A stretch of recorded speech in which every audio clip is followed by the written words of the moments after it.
কি ভাবছো আমাকে তোমার মনে পড়বে না? পড়বে পড়বে, আমাকে তোমার ঠিকই মনে পড়বে।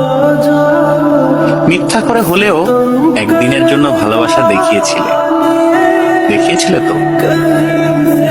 মিথ্যে করে হলেও কাছে তো এসেছিলে, কি এসেছিলে না? তোমার ভালোবাসা মিথ্যা হতে পারে, তোমার কাছে আসা অবুঝ দিনের বেড়ানোর সুখ হতে পারে,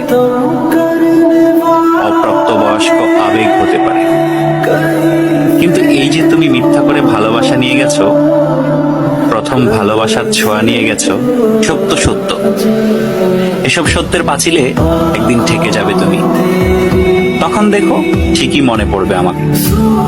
যার কাছে তুমি প্রথম মানুষ হতে যাবে, সে যদি প্রশ্ন করে আমার আগে তোমার জীবনে কোনো মানুষ এসেছিল কিনা, কেউ তোমাকে ছুঁয়ে দেখেছিল কিনা, তখন হয়তো মিথ্যেগুলো সাজিয়ে গুছিয়ে বলবে, কিন্তু আমি নামক ছোঁয়া তুমি ঠিকই ভেতরে ভেতরে টের পাবে। কি ভাবছো?